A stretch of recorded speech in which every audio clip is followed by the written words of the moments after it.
Welcome to the reading of Agastya, Purpose of Life, drawn from the discourses of the sacred Agastya Valipadu. Today's topic is effects of karma. Go ahead, Sister Smriti. Effects of karma. Anuradha asks a question, do specific karmas have specific effects? Sage Agastya replies, you have asked a question that I think will be posed to you when it comes to explaining some points regarding righteousness. You are asking this question. It is interesting here. When I asked this question, I had no thought of actually having to explain all these things to people. So when he said, you're asking this because these will be posed to you in future. So, but I never thought of myself as being someone who will be talking about this or explaining things to people. So I just thought, oh, maybe he's talking about me talking to my friends about what is going on. And then I have to explain if they ask questions. But now I see he was already foreseeing what is going on right now. However, again, I reiterate, I am not a guru. And I actually have been hoping that we will have some gurus take over this work. Sri Vallai Maharishi of Malaysia has done it. He has taken over this work of explaining Valipadu to people. But until someone else comes forward to teach the English portion of it, we will be continuing to do this. So go ahead. And so Sage Agastya foresaw all this, and he, you can see that in Valipadu that in many instances he's predicting without even showing that he's predicting. Go ahead, Sister Smith. Yeah. So you are asking this question not for yourself, but for others. Let me give you the answer in a simple manner so it is easily understood by everyone. Karma is the actions of human beings. The results are good or bad according to the type of action. It is an accepted fact that karma is carried over to the next incarnation, since the fruit of these actions will need to manifest itself in the ensuing incarnations. Vedas call this prarabdha karma. It is the karma carried over from previous births. There is also karma that results from actions in the present life as well. The effects of these actions can be felt either in the same lifetime or future births. So here, karma is yeah. So here Appa is talking about how he says karma is the actions of human beings. So what does this tell us? It tells us that it's only relevant to people, the souls that reincarnate or get rebirth as human beings, not for animals, because lower life forms are not knowingly doing something. So they do not have the karmic effect that we have. So karma does not apply to the lower life forms or the animals and birds and all those. It applies only to human beings. Then he says again, the results are good or bad according to the type of action. So karma, as we already know, is both good or bad. So if we do something good, then we will reap the results of it. If we do something bad, we will reap the results of that. And we also know that karma is like a bank. The account is stored in the causal body, and every lifetime we take a little bit of it, which is called the prarabdha karma, and we experience the results of that karma in each lifetime. So again, Appa is saying the karmas are not only carried over from the previous births, but it also results from what we do in our current life. So now, what can we learn from this? What has happened? We have no control over to change it. So we will have to undergo the results of those karmas.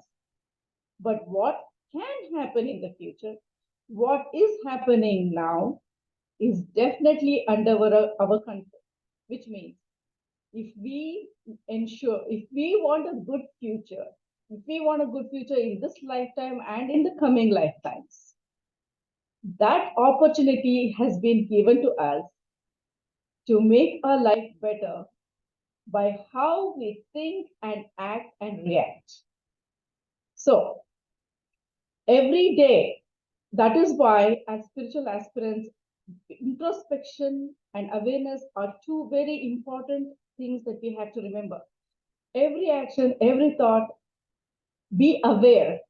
Even if you're aware and make a mistake, that's okay. But as long as you're aware, you're already taking the first step towards negating future karma by not building up more karma. See, I had one of the devotees talk to me recently, and he was saying, I have all these thoughts in my subconscious mind. I know it is not from this current life. I am trying so hard not to, get rid of it, but it seems to be there all the time. It keeps reoccurring. So why is that? Every action you do, every thought you do, it's like you have a empty cup. You put one drop, and again you do the same action of have the same thought. You put the second drop. It keeps collecting. So for it to completely disappear, it has to either come out or you have to start changing how you think or act. So if you're aware already that, okay, this is coming, this kind of negative thought is coming into my mind, it is not good for me, then immediately change the environment. Environment is very, very important because everything is energy. The place where you are has a lot of effect.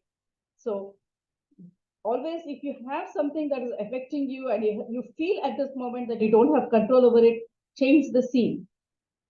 Do something, go away. If you can't, then get involved in something that makes you completely, totally absorbed in it. Clean your house.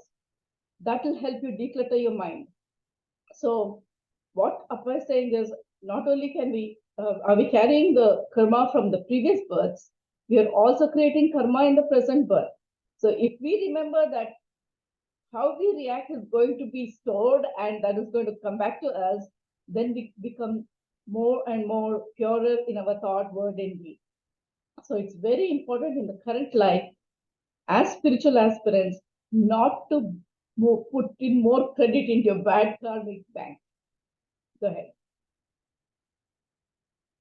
Karma is action that stems from feelings and thoughts. These in turn are directed towards others. Before answering your question, let me explain why a person commits bad actions. So now here Appa is again saying, karma is action. But where does it come from? It comes from our feelings and thoughts. So one is like the other devotee was sharing with me, the feelings came from previous lifetimes where that particular action was committed. But we also can add to the current lifetime's karma by, seeing things that are not good, hearing things that are not good. So when Gandhiji, had that simple three monkey figurines, I didn't think much of it as a child, but now I understand how important it is. See no evil, hear no evil, speak no evil.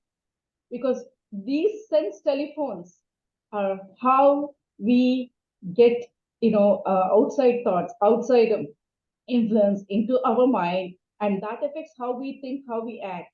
So the more we, have satsang, which is with the company of the good, either in the reading or through people or the environment, the better it is for spiritual aspirants. Go ahead.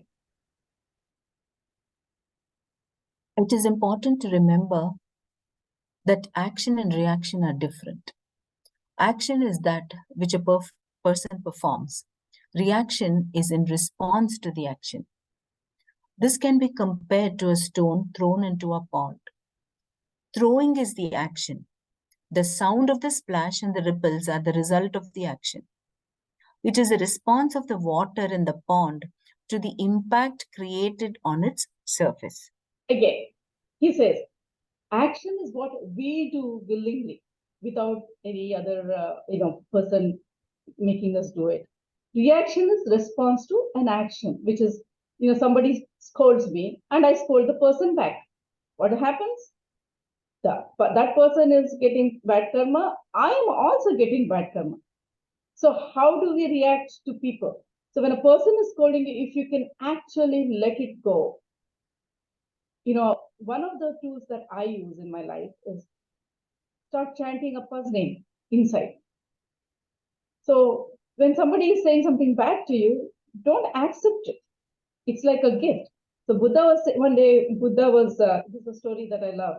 Buddha was walking on the streets with his begging bowl and his disciples, and one of the women in one of the households starts scolding Buddha very, very badly. You know, you lazy person, you don't want to work, you're begging for food. And Buddha just smiles and he walks away. So the disciple says, how is it that you're so calm, even though the lady was so abusive towards you? Then he says, I have a bowl here. If I give it to you and you take it, it comes to you. But if I give it to you and you don't take it, where does it remain? And the disciple says it remains in your hands. Exactly. So when a person is throwing something negative towards you, if you do not accept it, that remains with them. That karmic effect remains with them. It does not come to you. It is very hard because even as spiritual aspirants, we slip and fall. You know, we get affected because of why? Because we still are identified with the ego.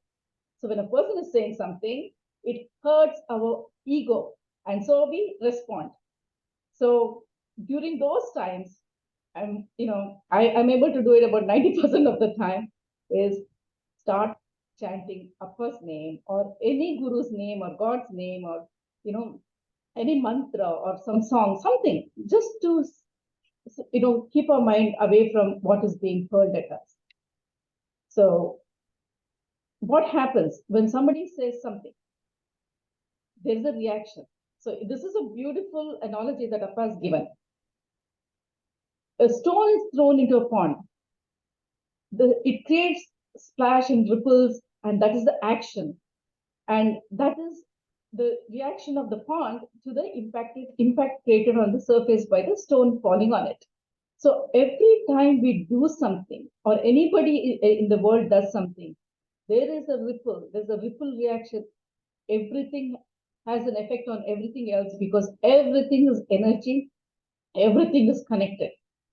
So that is why when Yogananda talks about mass karma, he's talking, when one of the disciples asked him about why certain places have, a whole region getting destroyed. Then he talks about mass karma. So these are all things that as spiritual aspirants, we must remember that every action by every single individual affects everyone else in a certain way. And how it is, we will learn as we go forward in this chapter. Go ahead, Sister. Once again, it is important to analyze who aimed the stone and for what reason. Imagine a person sitting on a mound and throwing a stone into the water in dejection. In this case, the action is not intentional. The person has performed this action without awareness. Such actions are excused. Take a second example. A person picks up a stone and throws it with full strength into the water. In this case, he is aware of what he is doing and also knows that the particular action was not necessary. Therefore, such an action is subject to punishment. Keeping these two examples in mind, you can analyze the actions of humans and discriminate between the two types of actions. A person need not give much thought to unintentional, innocent, and spontaneous actions. So here Appa is giving another beautiful example. See, that is the beauty of Agastya Valipadu. The entire teachings of the Vedas is contained in Agastya Valipadu in a more simple way that people can understand. So here he is giving an analogy of a person sitting and just, throwing a pebble or a stone into a pond. And he is not thinking. He is not trying to harm anything. He's simply throwing it. So it is an unintentional act. His mind is somewhere else. He's just, like somebody scribbling like that. So Appa says that is okay. That is not going to create a karmic, effect. But there's another example where a person intentionally throws something. So then, in that case, there is intention. The mind is telling the body to act. So now we see the correlation: thought, mind, together, action, which causes karma. So that is what we need to remember. So punishment or effect, let us call effect of a bad karma, is because there is an intention behind the act. So if we go and, do something without thinking, it is okay, if it is not intentional. But if we have an intention and we do it, then it is subject to punishment or karmic fruit. So he says, now think about this and see and analyze the actions of humans and remember this in your daily life. So do not give too much thought to unintentional, innocent, or spontaneous actions. There are some people in this world who are very, very spontaneous, very impulsive. They are not thinking, they're just doing, they're reacting, and that's okay. If they're not harming anybody else, do not give importance to it. But if somebody does it deliberately, somebody is mean, and in their heart they want to harm somebody, then that is bad karma. Go ahead. In life, many people unnecessarily react to such negligible and pardonable actions of others. Take the example of a small child.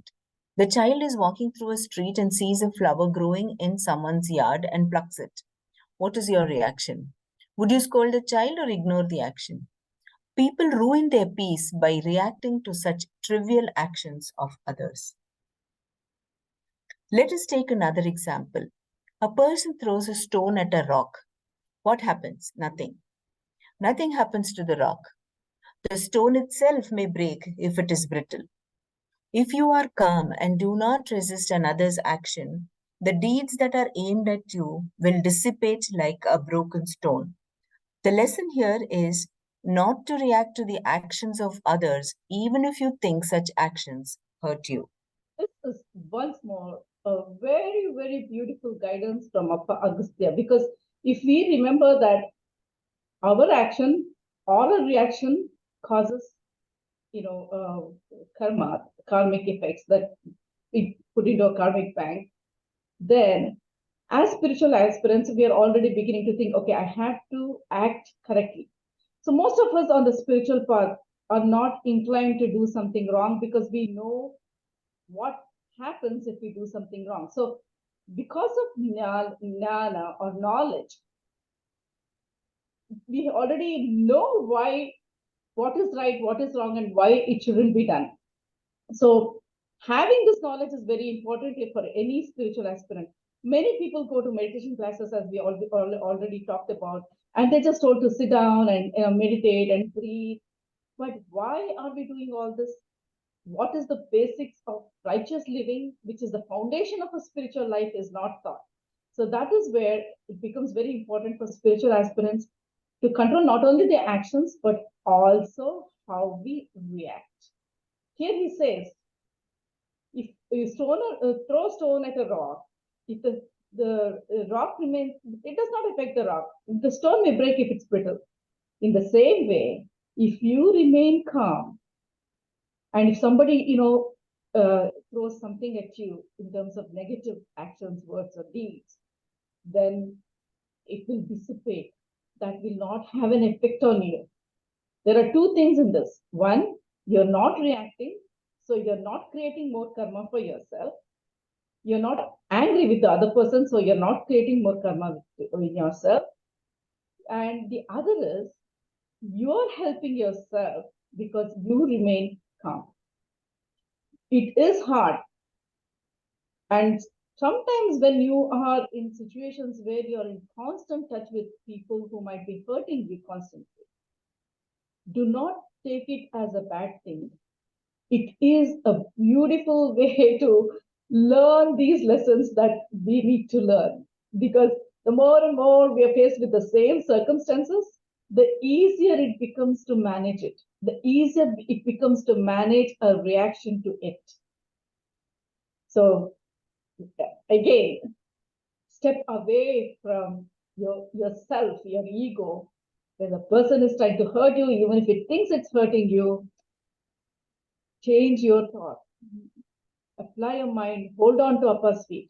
That is always helpful. Go ahead, sister.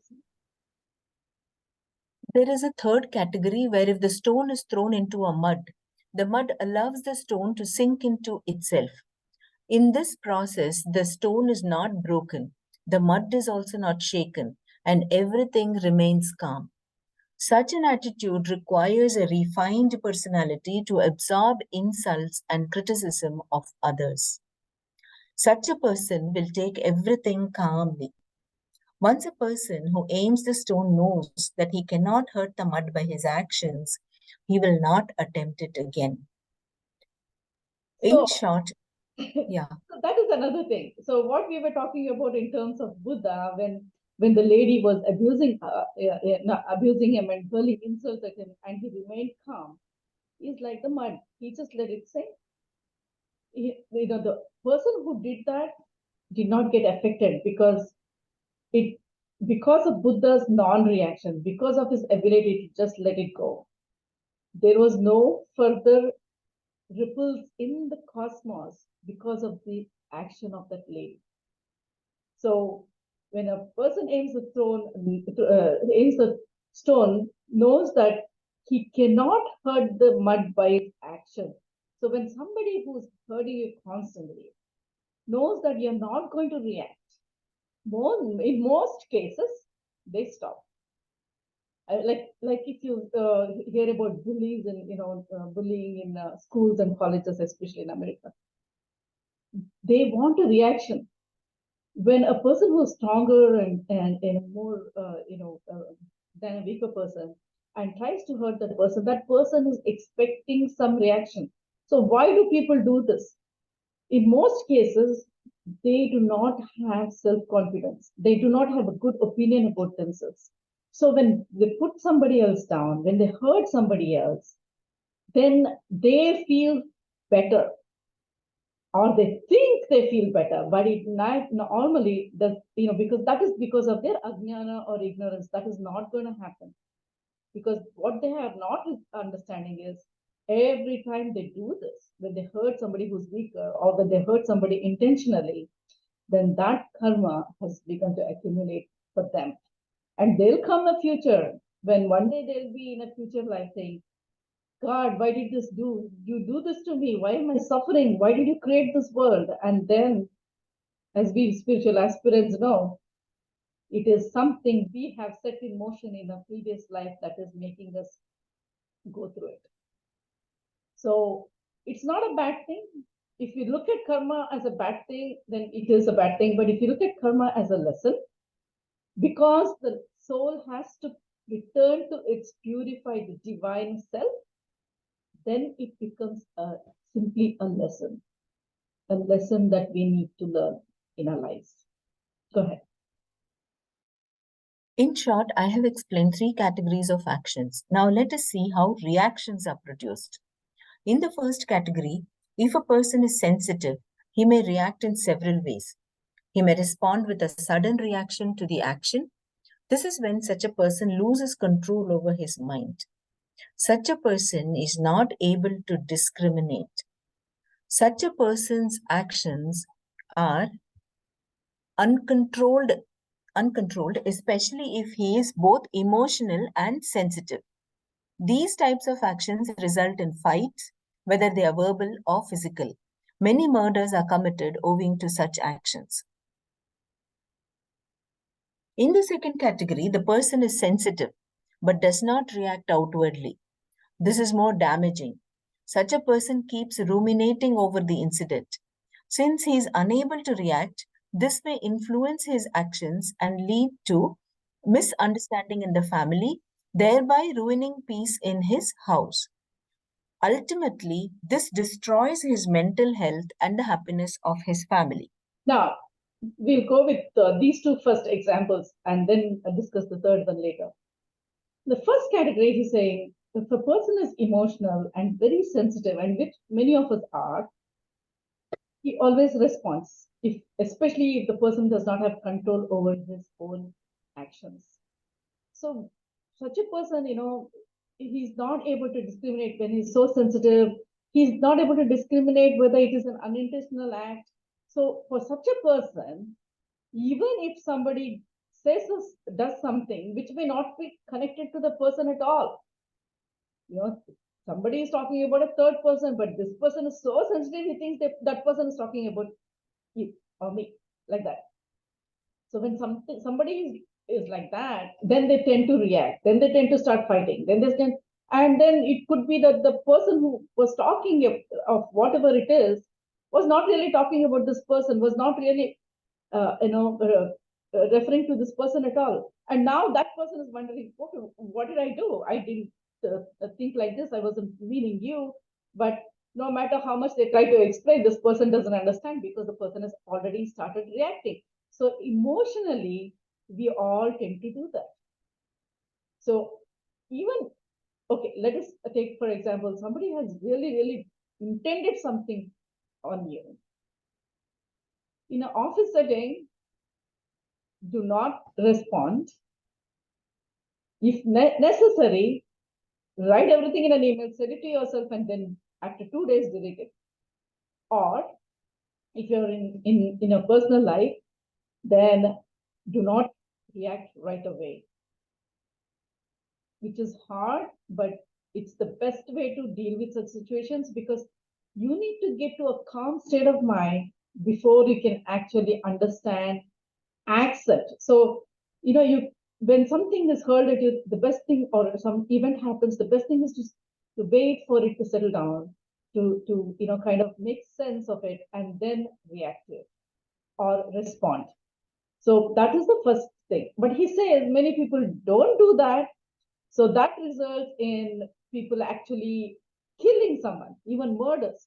So, that is like even in siblings, they fight so much and suddenly another person is just killed.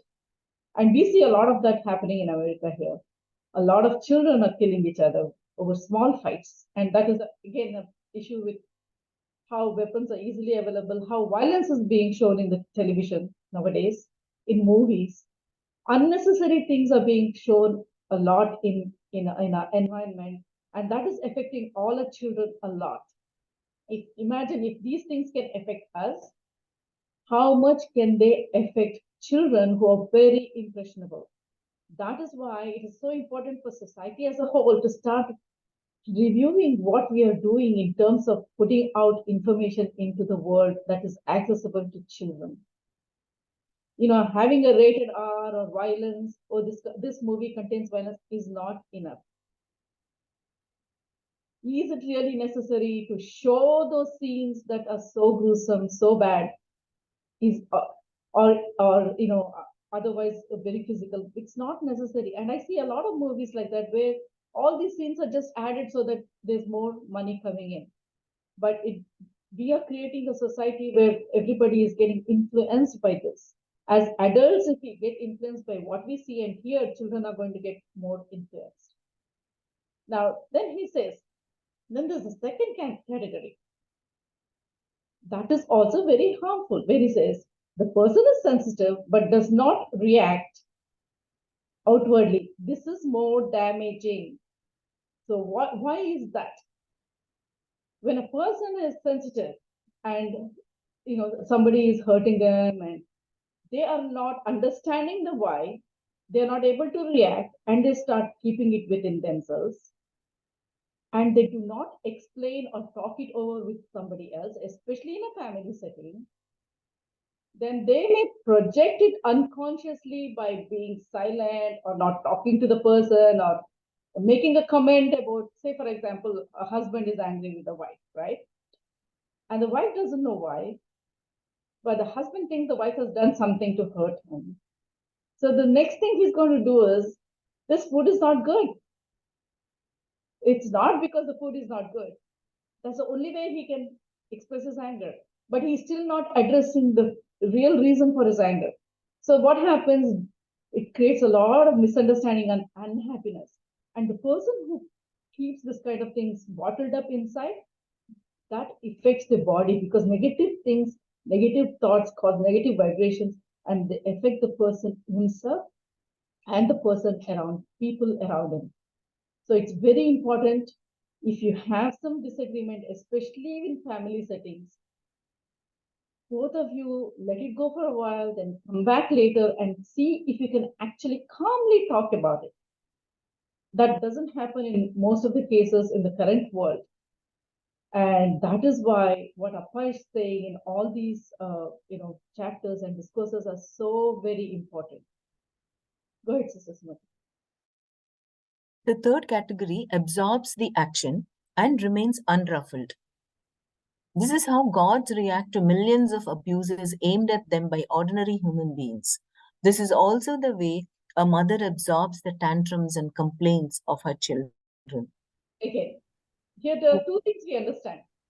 That gods are also beings, they're divine beings, and they can feel or sense what we're throwing against at them.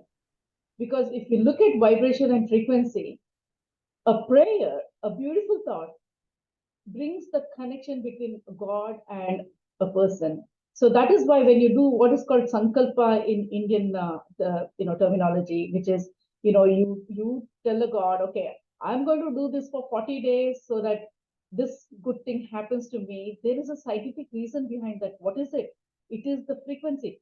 As you are focusing your mind and your thought and your actions on doing something repeatedly over and over for 40 days or whatever, how many ever days you've decided, that is creating a certain frequency that attaches to that particular divine energy, and the result is found.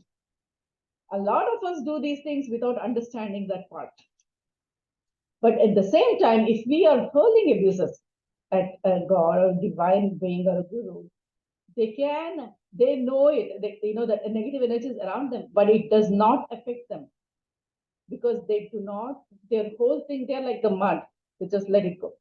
It just goes in and it dissipates like Buddha did. So at the same level, if you look at most mothers, and I say most mothers, not all, we experience a lot of this with our children.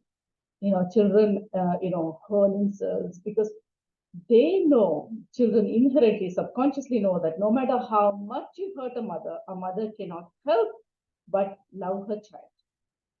That is the beautiful nature of the mother, which is so divine, which I think is a great blessing for all the women who have the chance to experience that divinity within themselves.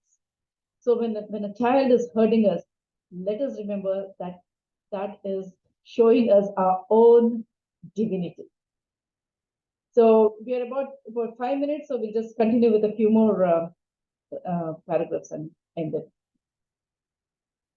Yeah. What is it that makes a person act?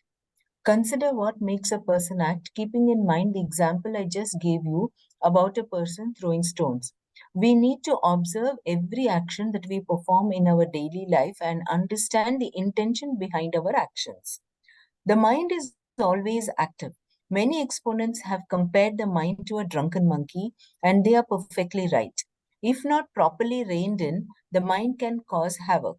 An uncontrolled mind, similarly, is agitated and reacts to its surroundings and commits mistakes that are unwarranted. Let us understand how actions originate. The mind is controlled by thoughts. Thoughts arise in the causal body. Thoughts are all around us. These are not our thoughts, but the thoughts of the multitude on earth. It is these thoughts, either internal or external, that function as an intoxicating drink to our minds. Again, we have already talked about this before. So what happens is every action and thought, everything that happens in the created world does not go away. It is all in the universe. It's all present there. So if you are thinking constantly badly about another person, that thought is getting more and more strength, and it is going towards the person you're aiming it at. That is what is like an astra that people talk about in the Mahabharata, in the Kurukshetra war, they throw in astras. But think of it as the astras of our thoughts that are going towards another person. And thoughts, he says, come from a causal body, not the brain, not the mind, causal body, because causal body is consciousness. Consciousness is connected in the entire created world. Everything is connected. Everything is like radio waves out there. What you think, you connect to that. Last time we were talking about how if somebody is murdered, but the person has been in a has some very bad tendency of having a certain wife, like visiting prostitutes. Then in that area where prostitutes are present and people who go to them, there that kind of vibration is very, very strong. So that can affect and strengthen the person who goes there and person who lives there. So that is a very sad thing for all children who are taken into such a place by kidnappers and stuff. But we must remember as spiritual aspirants that every thought we have is manifesting in the universe. Nothing goes away. There's no eraser anywhere. And the more we think of a certain thought, the more it is going to affect us or affect the person who we are aiming at. So that is also karma. So if we have bad thoughts about another person, first thing, go to Appa's feet and say, or any god that you or guru you pray to and say, Appa, I put all these things I think is so bad about the person that I think is bad about that person in a blanket, cover it up, put it at Appa's feet, and pray for that soul.